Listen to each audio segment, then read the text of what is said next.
puisque Thérèse de Lisieux a été reconnue par l'UNESCO, ça va, vous m'entendez? Très bien, très bien. A été reconnue par l'UNESCO, femme de culture, d'éducation et de paix. Et puisque ce soir, nous nous mettons à son école, retournons donc à l'école. Autrefois, dans les cours de récréation, nous pouvions entendre les élèves chanter les mots de cette complainte dite de la palisse.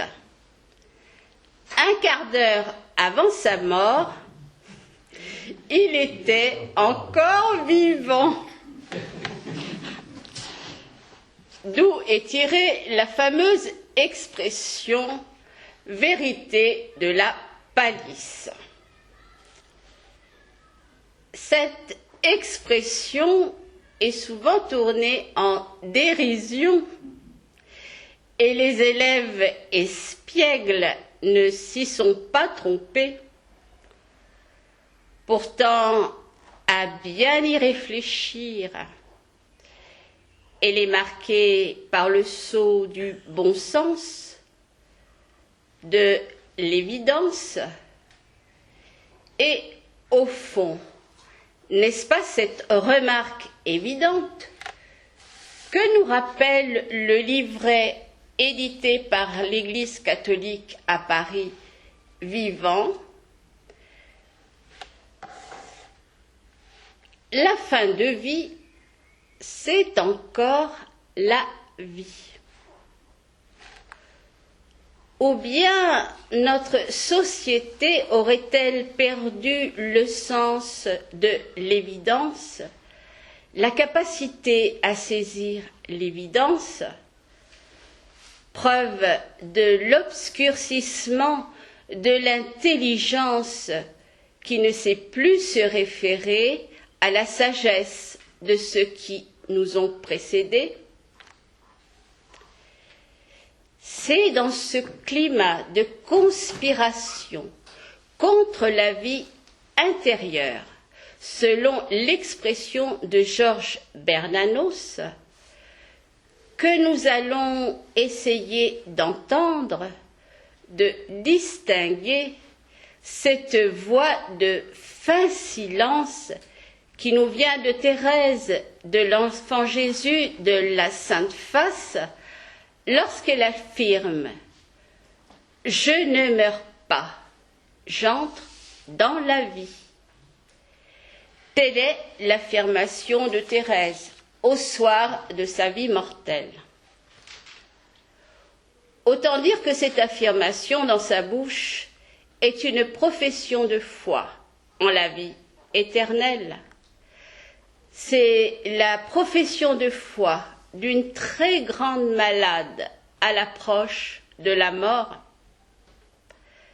C'est une espérance contre toute espérance, car Thérèse est plongée dans la nuit de la foi, où les ténèbres, empruntant la voie des pécheurs, essayent de la persuader qu'il n'y a rien après la mort. Cet état perdurera jusqu'à son dernier souffle. Quelques repères biographiques. Thérèse naît à Alençon en 1873, le 2 janvier. Elle est la 9e et dernière enfant de Louis et Zélie Martin. Elle sera baptisée le 4 janvier en l'église Notre-Dame d'Alençon. Nous fêtons les 150 ans de ces événements par une année jubilaire, à laquelle s'associe notre paroisse Saint-Jacques et Saint-Christophe par le pèlerinage qui aura lieu le 14 mai à Alençon. En 1877, la maman de Thérèse meurt. Toute la famille s'installe à Lisieux. En 1883, elle tombe gravement malade et elle sera guérie par le sourire de Marie, au terme d'une neuvaine à Notre-Dame des Victoires. Après-demain, le 13 mai, fête de Notre-Dame de Fatima, nous fêterons également les 140 ans de cette guérison. En 1888, Thérèse entre au Carmel et après 9 ans de vie religieuse, le 30 septembre 1897, elle achève sa vie mortelle par ces mots. « Oh, je l'aime, mon Dieu, je vous aime. » De Thérèse, Jean Guiton dira dans son livre « Le génie de Thérèse de Lisieux » ce qui est notable sur le genre d'intelligence de Thérèse, c'est sa capacité à mettre le doigt sur l'essence. Il veut signifier par là que Thérèse a le génie de saisir ce que les choses sont, le génie de saisir la vérité sur les choses mêmes. En effet, très jeune, Thérèse se pose les grandes questions de l'existence, le temps, l'éternité, l'amour.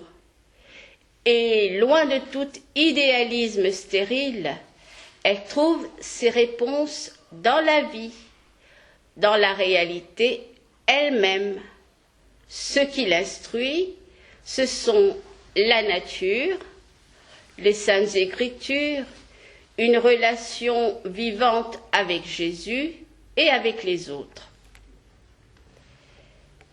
Elle observe, écoute, expérimente, essaye, compare, et c'est seulement après qu'elle en tire, qu'elle en déduit des attitudes de vie. C'est ainsi qu'elle a trouvé et mis en pratique la doctrine de la voie de l'enfance spirituelle, voie de confiance, d'humilité, d'abandon à l'amour miséricordieux du bon Dieu. Un exemple concernant la représentation du ciel. Il était plutôt envisagé comme un lieu de repos et de repos éternel. Dante, au chant 30 du paradis, dans sa rose mystique peuplée de bienheureux, dans cette rose, il ne reste plus que très peu de places vides. Il est vrai que Dante croyait la fin du monde assez proche. À l'inverse, Thérèse, elle, fait dire à Jésus, « Vois comme il y a de places vides dans mon paradis. » Nous sommes là dans une vision dynamique, prodigue du ciel. Le ciel doit être peuplé, habité le plus possible. Thérèse, elle-même bénéficiaire des grâces de ses petits frères qui sont morts en bas âge, expérimente qu'au ciel, on peut encore aimer, qu'au ciel, on peut encore sauver les âmes qui aimeront le bon Dieu éternellement. Ce sera la grande passion de Thérèse. Et peu avant sa mort, elle dira à Sœur Marie du Sacré-Cœur, « Si vous saviez comme je fais des projets, comme je ferai des choses quand je serai au ciel, je commencerai ma mission. Avouons que cela n'est pas commun. À travers 3 thèmes, nous allons essayer d'entendre ce que Thérèse nous dit et nous enseigne au sujet de la mort, du suicide et du soin. La mort. Reprenant l'écriture, voici ce qu'en dit le catéchisme de l'Église catholique. Dieu n'a pas fait la mort. C'est par l'œuvre du diable que la mort est entrée dans le monde. Fin de citation. Dieu n'a pas fait la mort. Mais à partir du moment où existe une liberté créée capable d'accueillir ou de refuser la vie, il y a risque de mort. Choisis la vie, nous enseigne Dieu. Or, Caïn tue Abel. Mais qu'est-ce que la mort? Revenons à notre vérité de la palisse. La mort ne peut être envisagée que par rapport à la vie. La mort, c'est la fin de la vie. Et la médecine, parlant de la mort, ne peut en dire autre chose. Je cite: La mort est la cessation complète et définitive de la vie. La mort correspond à l'arrêt de toutes les fonctions vitales avec cessation définitive de toute activité cérébrale. La mort est un arrêt de la vie et nous concernera tous. Alors, comment Thérèse, si près de la mort, peut-elle dire « je ne meurs pas » ? Échapperait-elle à la loi commune des fils d'Adam ? Thérèse aussi va mourir, elle le sait bien. N'est-elle pas la rose effeuillée qui, sans recherche, se donne pour n'être plus? Oui, elle le sait, depuis quel âge si tendre, de 4 ans et demi, elle s'est trouvée devant le cercueil, le couvercle du cercueil de sa maman. Je m'arrêtais longtemps à le considérer, dit-elle. Jamais je n'en avais vu. Cependant, je comprenais. Même s'il ne s'agit pas de sa mort à elle, Thérèse a expérimenté les effets de la mort, la séparation physique d'avec sa maman. C'est sa première expérience de la mort, sans doute la plus douloureuse. Fidèle à sa méthode, Thérèse observe, scrute, examine, réfléchit, cherche le sens des événements et en déduit qu'ici-bas, tout passe, tout meurt. Elle apprend le prix du temps. Oui, Thérèse sait qu'elle va mourir. Et lorsqu'elle parle de la mort, elle est très sobre, concise. Thérèse la démystifie en quelque sorte. Ici, point de danse macabre, ni de grande faucheuse. la carmélite s'en tient à la définition du catéchisme de l'Église catholique. Voici ce qu'elle dit le 1er mai 1897.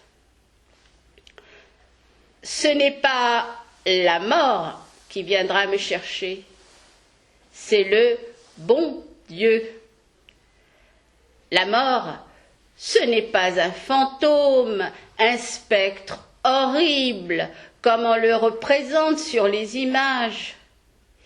Il est dit dans le catéchisme que la mort, c'est la séparation de l'âme et du corps.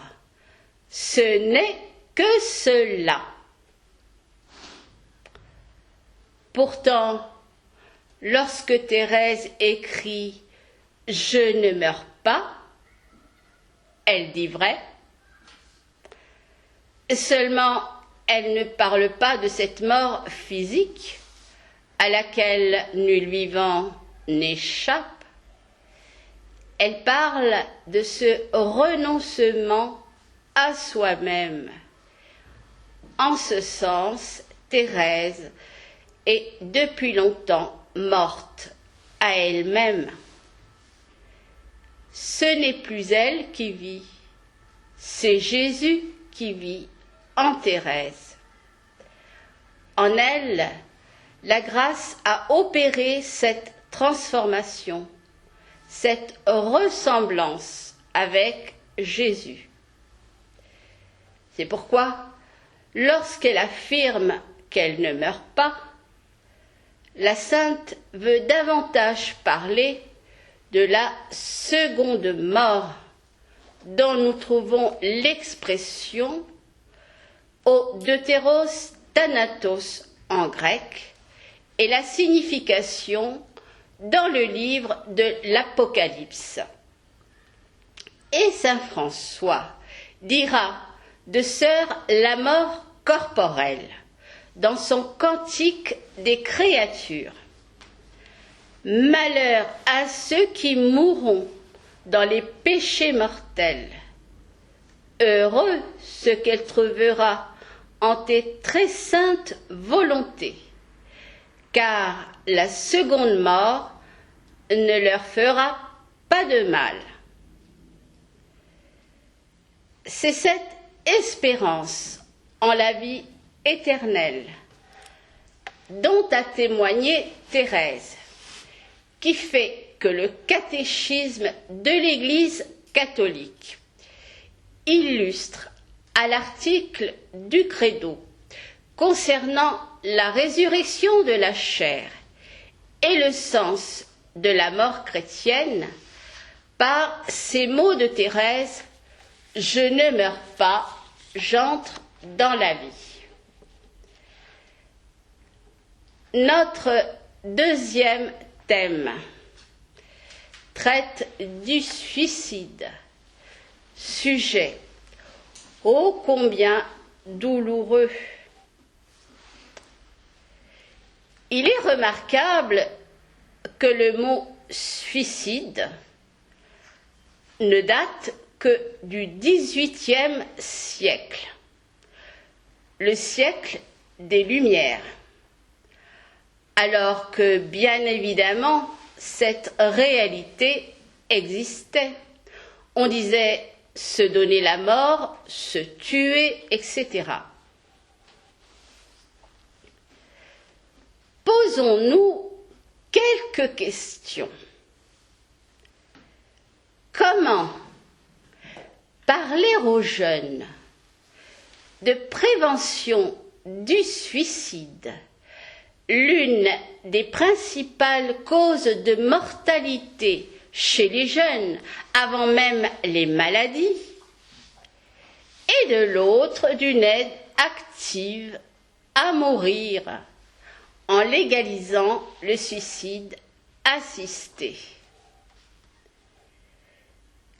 Comment se fait-il qu'en 2006, à l'article Suicide, le Larousse médical qualifie le suicide d'acte grave et la tentative de suicide de problèmes sociaux graves, c'est-à-dire qui concernent et impliquent toute la société, et qu'en 2023, soit 17 ans plus tard, le suicide pourra être autorisé par la loi.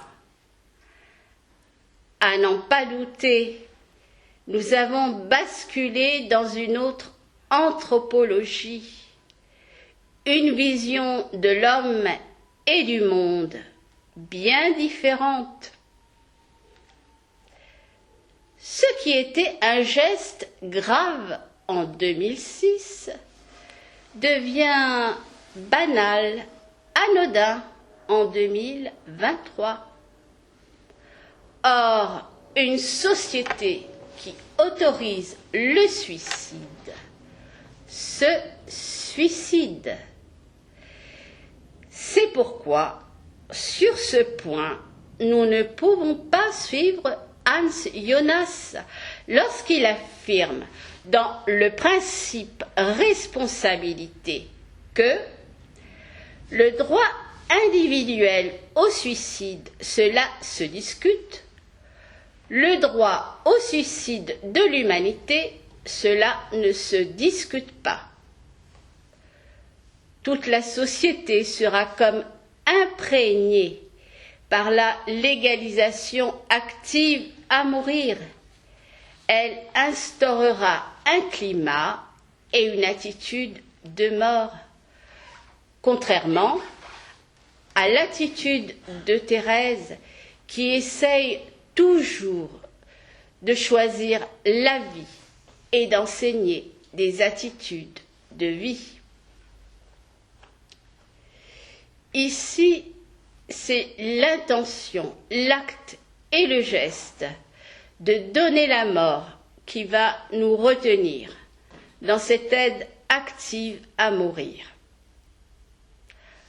En effet, quelle différence y a-t-il entre le geste et l'intention d'un médecin, d'un infirmier, dans une aide active à mourir, et celle de l'homme compétent lui aussi en matière de poison, qui a donné la ciguë à Socrate, condamné à mort après un procès inique. Quelle différence entre le geste et l'intention avec le médecin d'Auschwitz qui a administré à Saint-Maximilien Kolbe le poison pour hâter sa mort dans le banquet de la faim. Certains pourront répondre, c'est une demande du patient. Pourtant, le serment d'Hippocrate stipule bien « Je ne donnerai de poison à quiconque, même s'il m'en fait la demande. » Que nous dit Thérèse ? Elle parle d'expérience. Elle aussi a subi cette tentation du suicide. Le 20 août 1897, Mère Agnès témoigne. Cette journée fut une journée d'angoisse et de tentation que je devinais terrible. Le 22 août, voici ce que dit Thérèse à Mère Agnès. « Ô ma petite mère, qu'est-ce que je deviendrais si le bon Dieu ne me donnait pas la force? On ne sait pas ce que c'est que de souffrir comme cela. Non, il faut le sentir. » Mère Agnès poursuit son témoignage. Elle est prise de terribles douleurs dans les intestins. Elle a le ventre dur, comme une pierre. Si on l'assied pour éviter une oppression plus grande lorsqu'elle tousse longtemps, elle se croit assise sur les fers pointus. Elle conjure qu'on prie pour elle, parce que, dit-elle, c'est à en perdre la raison. Elle demande qu'on ne laisse pas à sa portée des médicaments poisons pour l'usage externe et conseille qu'on n'en laisse jamais près des malades qui souffriraient les mêmes tortures, toujours pour ce motif que c'est à en perdre la raison, et que ne sachant plus ce que l'on fait, on pourrait très bien se donner la mort. Que d'ailleurs, si elle n'avait pas eu la foi, elle n'aurait pas hésité un instant à se donner la mort. C'est donc bien à l'entourage, aux soignants, de protéger ceux qui souffrent, car justement, pour celui qui souffre, c'est à en perdre la raison, nous dit Thérèse. Le législateur, le soignant, toute la société doivent, autant que faire se peut, garder et protéger la vie. Eux ne doivent pas perdre la raison. Ce n'est que du bon sens.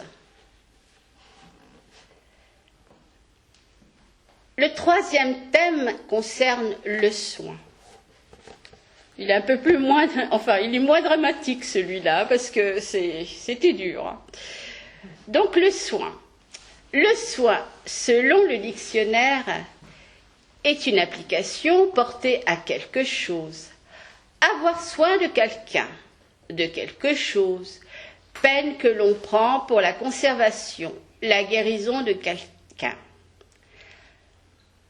Malgré la face ténébreuse de l'Église à cause de nos péchés, il y a aussi la face lumineuse de l'Église, celle qui rayonne du visage du Christ.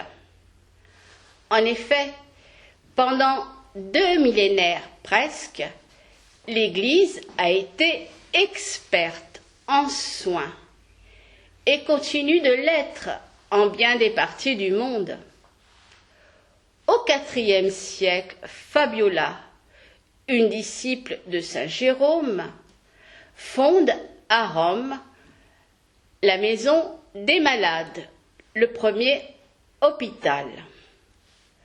Lorsqu'on bâtissait monastères et cathédrales, l'Hôtel-Dieu n'était pas loin.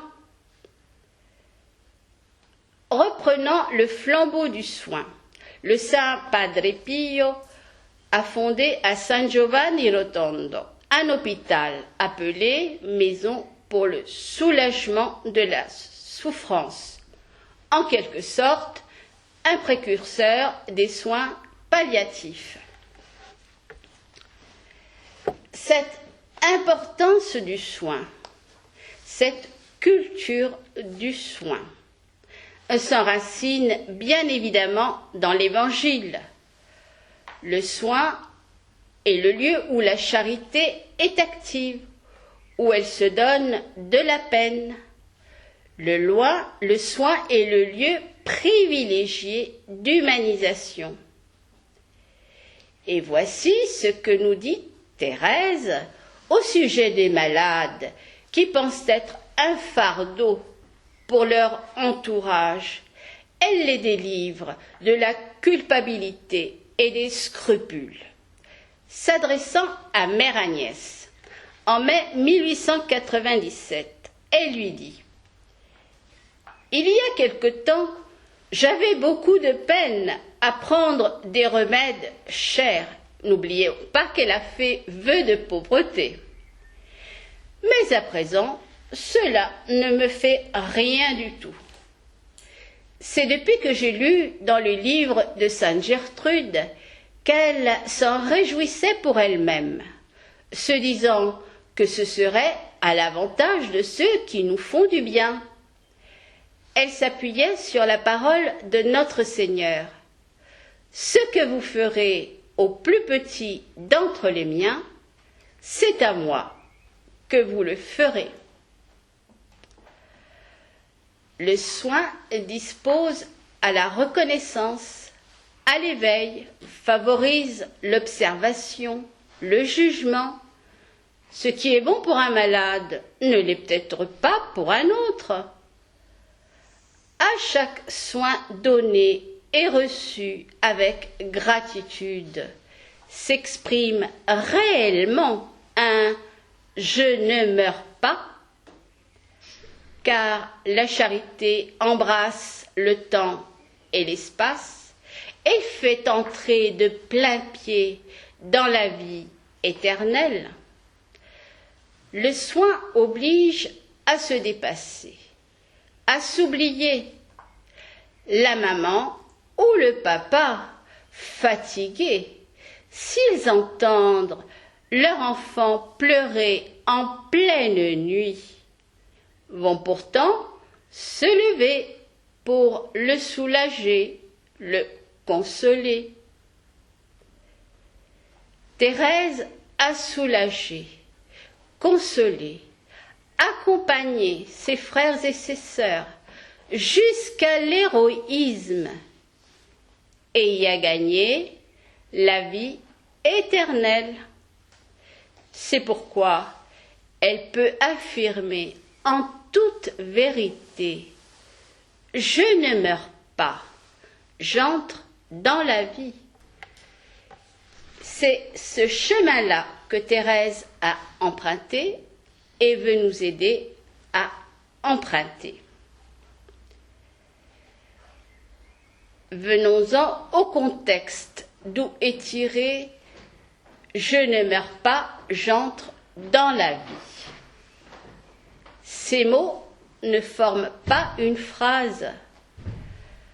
Ce sont simplement un extrait de phrase tiré d'une lettre, la lettre numéro 244, adressée à l'abbé Bellière, dont vous avez la photographie là, à ma gauche.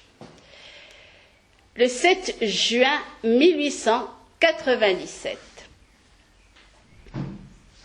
En ce mois de juin, Thérèse commence la rédaction du manuscrit C. Elle relit sa pièce « Jeanne d'Arc accomplissant sa mission » où elle fait dire à Jeanne « J'entre dans l'éternelle vie » et les photographier pour l'avant-dernière fois de son vivant. Vous avez aussi la photo sur ma gauche. Cette photographie que nous avions appelée Thérèse Porte-Christ ou Thérèse Christophore a été envoyée à l'abbé Bellière, son premier frère spirituel. Ses dates sont 1874-1907. Thérèse s'était engagée à s'unir à sa mission apostolique par la prière et les sacrifices. Voilà donc que l'abbé Maurice Bellière apprend que Thérèse va bientôt mourir. Il est éploré et le 7 juin 1897, la carmélite écrit à son frère cette lettre pour le consoler, pour lui affirmer sa foi en la vie éternelle, pour l'instruire et l'enseigner aussi. Cette lettre ne sera jamais envoyée. Pourtant, elle contient en germe tout ce que Thérèse va développer dans les autres lettres qu'elle va lui adresser. Voici le passage de la lettre 244 qui nous concerne.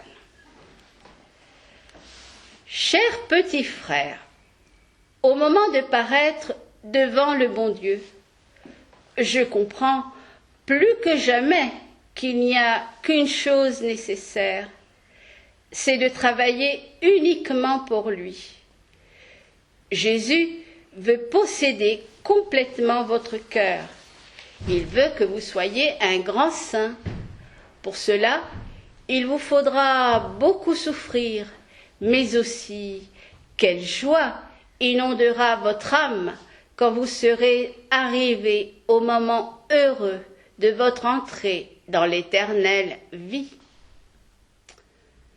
Mon frère, tous vos amis du ciel, je vais aller bientôt leur offrir votre amour, les prier de vous protéger. Je voudrais vous dire, mon cher petit frère, 1000 choses que je comprends étant à la porte de l'éternité, mais je ne meurs pas, j'entre dans la vie. Et tout ce que je ne puis vous dire ici-bas, je vous le ferai comprendre du haut des cieux. Adieu, petit frère. Priez pour votre petite sœur qui vous dit à bientôt, au revoir, au ciel. Thérèse de l'Enfant Jésus de la Sainte Face. Durant les quelques mois qui restent à vivre à Thérèse, l'abbé Bellière va découvrir la voie de l'enfance spirituelle. Il va être le premier à comprendre la nouveauté et toute la richesse de sa doctrine. Dans sa lettre du 15 juillet 1897, voici ce qu'il écrit à Thérèse. Savez-vous que vous m'ouvrez des horizons nouveaux?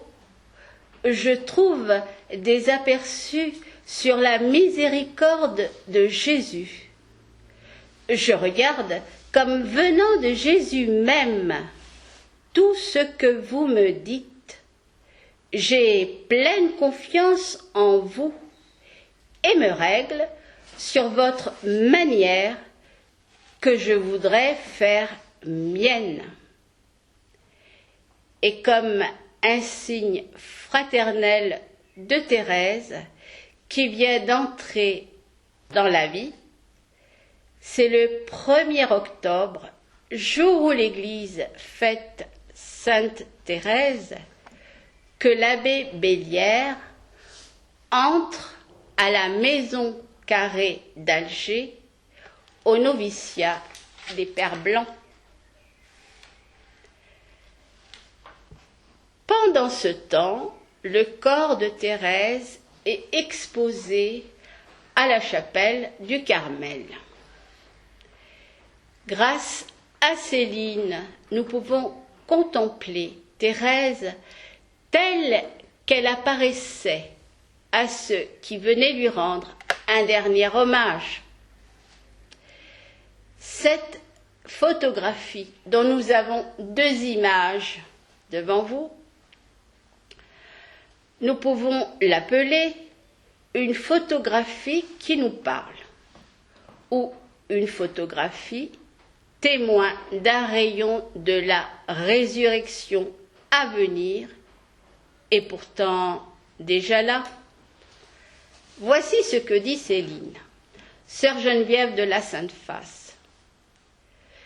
Ce que j'ai trouvé le plus extraordinaire, c'est que de ses paupières baissées, fortement closes, rayonnait une telle intensité de vie que ce n'était plus du tout la mort.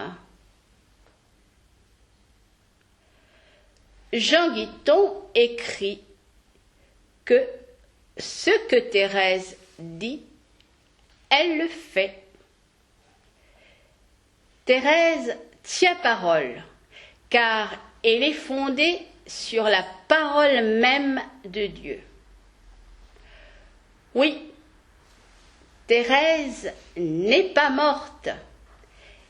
Elle est entrée dans la vie et elle passe son ciel à faire du bien sur la terre. Nous en sommes témoins. Merci de votre attention.